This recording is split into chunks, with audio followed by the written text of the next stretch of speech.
Hi there and welcome to Eternia Collectables. Right, what I'm going to talk about basically is just some of my eBay experiences. I was a big seller on eBay, done it for years and years. I just want to tell you some of the things to watch out for if you're a seller or you're thinking to sell on eBay. And what I'm about to tell you, as you know, I probably sold, 100,000, 200,000 items on eBay, so I sold a lot, so I have quite a lot of weird stories, and they might not happen to you, but they have happened. Just some things to watch out for. How you get scammed, basically, by buyers and what not to do. Right, firstly, I will tell you about, and it might sound obvious, but it's amazing how much you can still trust people. Right, if people are coming to collect from you, do not accept PayPal. Um, I was moving house once and loads of stuff I didn't want, and I just basically, it looked like I was selling my life. I literally put the whole lot in a garage in the front of my car, yard type thing, and there was tables there, chairs there, kids' bikes there, computers there, toys there, absolutely loads.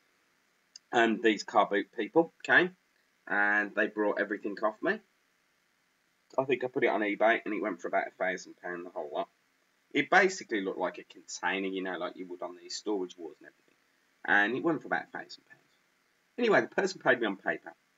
Came round, filled up their trucks, took all the stuff, went back and told PayPal they hadn't received the items. And hang on a minute, you've just took a truckload of stuff. Are you winding me up? And they told PayPal, eBay, and they got all their money back. So they basically got a whole container load of stuff from me moving house.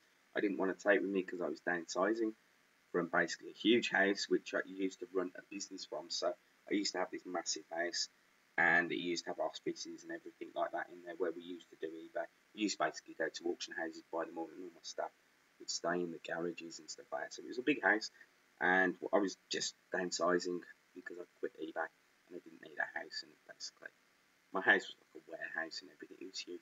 Anyway, I was downsizing and this woman took all the stuff and she got money. Another story, I had a shop as well, and a guy used to always come round and buy models off me. Really nice guy, good customer. Come round with cash, buy things off eBay, buy things from the shop. He spent quite decent money, 40 quid here, 200 quid there. He never used to like go through the pound cards and stuff like that. He used to buy some nice models. And one day, he owed me, I think it was £460 for stuff he brought off eBay. All these nice model Royal Mail vans. And he said he was having problems with his bank card and stuff like that. So he paid me by PayPal. He came around my shop, he collected the stuff he wanted, and he went home and then put in a dispute with eBay about not receiving them. And obviously I've got no receipt, anything like that. eBay gave him the money back, so basically, and he was a good customer, someone who I thought was a friend, a good customer, ripped me off. Um, Even if you think you know them, do not accept PayPal if people are coming to collect from you. Also, a good thing with eBay is how you get scammed by customers. Is what, let's say, a kid and he's broke his nan's best vase or something like that. What they'll do is they'll go on eBay, type in, I don't know, Royal Dalton, Clarice Cliff, Wade, whatever these posh bars may have been, and they'll buy your one. And they'll get that back and then show eBay a picture of the one they actually smashed. And they'll say it got damaged in the post, and they'll get their money back. So all they've done is they broke the item, and they've got a new one. People do this with laptops, they do it with TVs, they do it with mobile phones. It's really, really important to, in my opinion, if you're selling anything like that, is just put an invisible security code underneath. And then if when they're returning it, if it is yours. It doesn't mean that you can completely prove it. eBay will probably actually still give the person the money back. But if you was to go to a police station with this information, because police will take this a lot serious than eBay. eBay just side with the buyer. If you was to actually put a crime report in with the police with this information, the police will actually take it seriously. And then eBay probably would take it seriously. So if you're selling expensive items, these invisible detective pens, the ones which are UV, put it somewhere small, maybe under the base of the item. This happens quite a lot, same with model cars. I've sold some model cars You know, some of the techno trucks I've sold in the past, you know, they've gone £400-600 each, which is expensive for a model car. Some of the pictures they've shown me when they've received them, I used to I'd buy my boxes.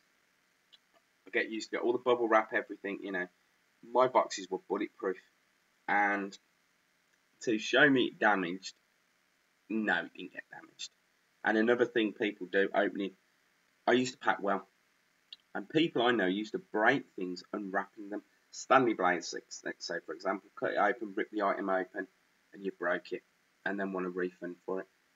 Watch out for stuff like that. And I sold a big statue once, big gollywog statue. It was awesome, and I had to really secure it and strap it in the box and make sure it didn't go. So basically, I had straps on it. It was all threaded through the box. And I know what the guy did. He showed me a picture of it with its legs pulled off from the base. And I know what he'd done. He hadn't read the instructions how to unbox it. And he basically grabbed it from the head and tugged it from the box. Yeah, you can actually cause yourself problems from packing too well, which to me seems absolutely crazy. Also, another thing to watch out for, it's not a scam, this one, but it will affect your business quite bad, is I was a massive G.I. Joe seller. And if you're selling things which are all related, so let's say you're selling die-cast models, or you're selling maybe skirts and clothes for, let's say, a person who's a certain size, you'll get that seller who likes something else you've got and likes something else, but it might be on a different day. And they'll keep their sales going through, and they might start at the start of the month, and they carry on buying and buying and buying, and the bill might get really, really high. And then all of a sudden they tell you, I can't pay. My son, my daughter hacked my account. You get them quite a lot. Don't let the bills get too high with people going, I'll pay you next week. Can you hold it for a few days? Some people pay you. I had one guy years ago, I don't even know if he's still around. Intergalactic Space Bunny, he was called. He was a massive toy dealer in America. And no word of a lie, he kept a sale going for, it must have been 6 months. And he kept going, I'll pay you next week. And what happens if someone spent £300 or £400, you don't want to pressurise them because you don't want to lose the sale. And this guy, I can't remember how much he owed me. I was just a single guy at that time. I didn't have staff. I was just starting out on eBay.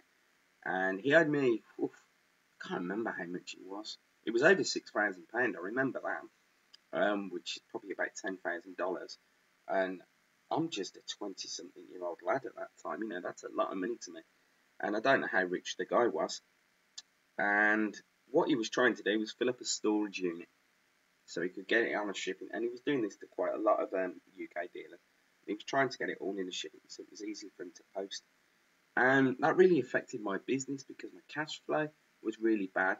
But when he started owing me these big amounts, I didn't want to upset him because I didn't want to relist it all and go through the hassle of all that again.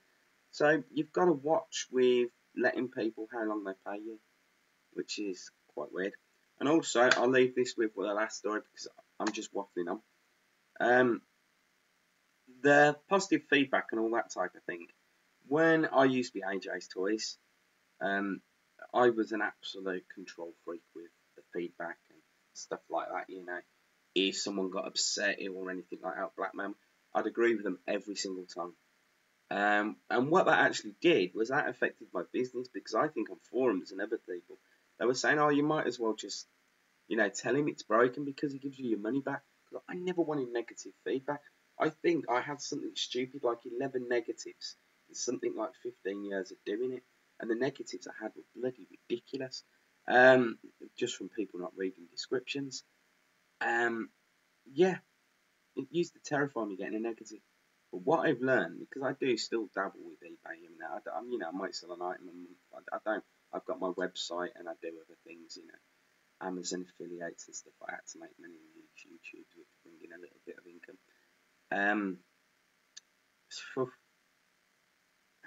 What I was saying. Yes, the positive feedback.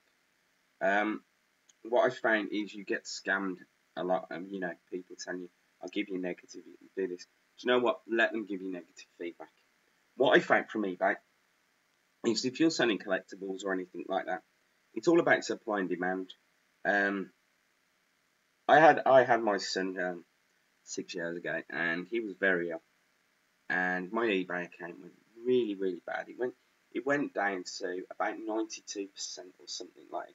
This wasn't my big one. This was a different one I had, and I was really worried about it because I couldn't post anything for about 2 weeks. I was in hospital with him as he was fighting for his life, and I told some people, and they just thought it was an excuse, negatived me, and I was really worried about my feedback going down.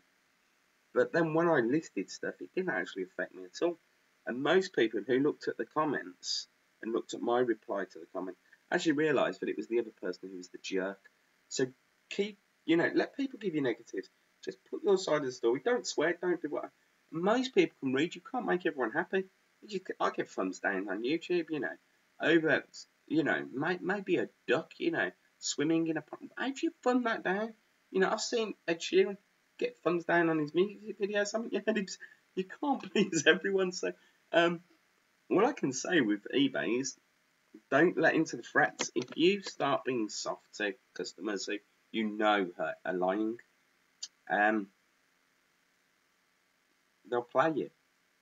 That's what I'm trying to say. That doesn't mean that you act like an ass. You still keep your high standards. You pack well. You do this.